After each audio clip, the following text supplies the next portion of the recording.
అందరికీ నమస్కారం. AR studios వ్యూవర్స్కి స్వాగతం, సుస్వాగతం.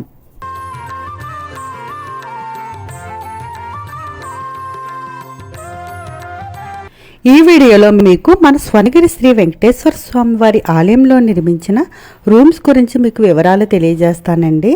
చాలామంది నన్ను స్వర్ణగిరి ఆలయంలో రూమ్స్ కాస్ట్ ఎంత, రూమ్స్ ఎలా ఉన్నాయి, ఏ టైప్ ఆఫ్ రూమ్స్ ఉన్నాయి అని చాలామంది అడుగుతున్నారండి. అంతేకాకుండా రూమ్స్ గురించి కూడా వీడియో చేయండి అని చాలామంది నాకు మెసేజెస్ పెడుతున్నారు. నాకే టైం సరిపోక కొద్దిగా లేట్ అయిందండి. లేట్ అయినా సరే మొత్తం రూమ్స్ ఇన్ఫర్మేషన్ అయితే మన వ్యూవర్స్ కోసం సేకరించానండి. ఇంకా ఇప్పుడు ఆ రూమ్స్ వివరాలేంటో ఒకసారి చూసేద్దాం రండి. మొత్తం ఈ స్వర్ణగిరి శ్రీవారి ఆలయంలో 4 టైప్స్ ఆఫ్ రూమ్స్ బిల్డింగ్స్ ఉన్నాయండి. అవేంటంటే ఒకటి వచ్చి శ్రీవారి విసిటా రూమ్స్ అండి, రెండవది పద్మావతి విసిటా రూమ్స్, మూడవది ఆండాల్ కాటేజెస్ అండి, నాలుగవది వచ్చి శ్రీవారి యాత్రి నివాస్ అండి. ముందుగా అయితే మాత్రం ఇప్పుడు ఈ వీడియోలో మీకు శ్రీవారి యాత్రి నివాస్ రూమ్స్ గురించి వివరాలన్నీ తెలియజేస్తానండి. ఈ శ్రీవారి యాత్రి నివాస్ బిల్డింగ్ వచ్చి హనుమాన్ విగ్రహం బ్యాక్ సైడ్లో ఉందండి. ఇదేనండి శ్రీవారి యాత్రి నివాస్ బిల్డింగ్ అండి. ఈ శ్రీవారి యాత్రి నివాస్ బిల్డింగ్లో మొత్తం 2 ఫ్లోర్స్ ఉన్నాయండి. ప్రస్తుతానికి ఒకటి వచ్చి గ్రౌండ్ ఫ్లోర్, రెండోది ఫస్ట్ ఫ్లోర్ అండి. మొత్తం 2 ఫ్లోర్స్ ఉన్నాయి.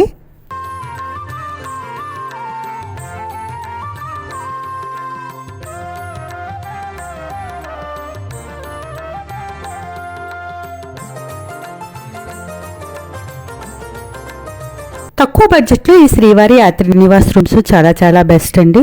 సామాన్యులందరికీ అందుబాటులో ఉండాలని ఈ తక్కువ బడ్జెట్లో ఈ రూమ్స్ ప్లాన్ చేశారండి. ఇప్పుడు ఒకసారి ఆ రూమ్ ఎలా ఉందో మీకు ఒకసారి చూపిస్తానండి.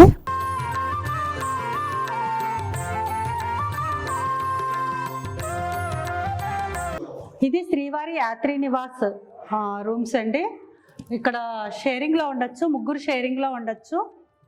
ఒక్కొక్కరికి ఒక బెడ్ అండి. అలాగే ఇక్కడ కబోర్డ్స్, ఇట్లా కబోర్డ్స్ కూడా ఇచ్చారు క్లోత్స్ పెట్టుకోవడానికి. అలాగే అటాచ్డ్ వాష్రూమ్.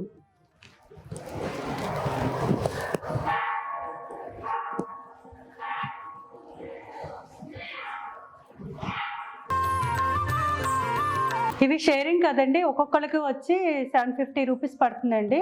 జిఎస్టీతో కలిపి 840, 850 రూపీస్ అలా పడుతుంది. సో ఇదైతే అందరికీ రీజనబుల్ ప్రైసు. ఎవరైనా తక్కువలో కావాలనుకునే వాళ్ళకి మాత్రం ఇది శ్రీవారి యాత్రి నివాస్ అనేది చాలా యూస్ఫుల్ అవుతుంది. ఇవి కంప్లీట్లీ మొత్తం షేరింగ్ రూమ్స్ అండి. ఇలాంటివి మొత్తం 18 రూమ్స్ ఉన్నాయండి, ground floor and first floor కలిసి. లేడీస్కి అయితే మాత్రం ఈ రూమ్స్ ఇవ్వరండి, ఓన్లీ జెంట్స్కి మాత్రమే ఇస్తారండి, ఎందుకంటే షేరింగ్ రూమ్స్ కాబట్టి. ఇంకా ఫుడ్ గురించి చెప్పాలంటే ఈ రూమ్స్లో ఉన్న వారికి ఫుడ్ ఫ్రీగా ఇస్తారండి. మార్నింగ్ అల్పాహారం ఉంటుంది, అలాగే మధ్యాహ్నం అన్నప్రసాదం, రాత్రి డిన్నర్ కూడా ఇస్తారండి. ఈ రూమ్స్ అయితే కంప్లీట్లీ నాన్ ఏసీ రూమ్స్ అండి. చెక్ ఇన్ చెక్అవుట్ టైమ్స్ గురించి చెప్పాలంటే మధ్యాహ్నం 12 o'clock నుంచి అలాగే నెక్స్ట్ టైం మార్నింగ్ 10 o'clock వరకు చెక్అవుట్ టైమింగ్స్ ఉన్నాయండి. ఇంకా ఈ రూమ్స్ మీరు బుక్ చేసుకోవాలనుకుంటే టెంపుల్ వెబ్సైట్కి వెళ్ళి బుక్ చేసుకోవాలండి. www.ytdtemple.comకి వెళ్ళి బుక్ చేసుకోవాలి. లేదు మీరు ఫోన్ ద్వారా బుక్ చేసుకోవాలనుకుంటే మాత్రం ఆ కాంటాక్ట్ నెంబర్స్ అన్నీ కూడా ఈ వీడియో డిస్క్రిప్షన్లో ఇస్తానండి. అలాగే వెబ్సైట్ లింక్ కూడా నేను ఈ వీడియో డిస్క్రిప్షన్లో ఇస్తానండి. ఆ నెంబర్స్ని కాంటాక్ట్ చేస్తే వాళ్ళు మీకు డీటెయిల్స్ అన్నీ చెప్పి బుకింగ్ గురించి కూడా చెప్తారండి.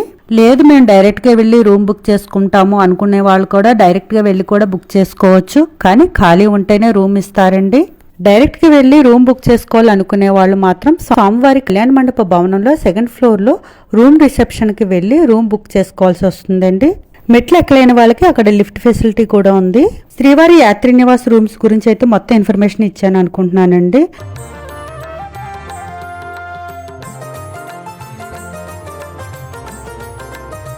ఇంకా వచ్చి శ్రీవారి విసిటా రూమ్స్, అలాగే పద్మావతి విసిటా రూమ్స్, ఆండాల్ కాటేజెస్ అండి. ఈ రూమ్స్ గురించి కూడా మొత్తం ఇన్ఫర్మేషన్ మన ఛానల్లో అతి త్వరలో వీడియోస్ రాబోతున్నాయండి. ఇలాంటి మంచి ఇన్ఫర్మేషన్ వీడియోస్ కోసం నా ఛానల్ సబ్స్క్రైబ్ చేసుకోండి. లైక్ కామెంట్ మాత్రం మర్చిపోవద్దు. ఇంకేమైనా ఈ వీడియో గురించి మీకు సందేహాలు ఉంటే నాకు కామెంట్ బాక్స్లో మెసేజ్ పెట్టండి, నేను మీకు ఆన్సర్ ఇస్తాను. Thank you.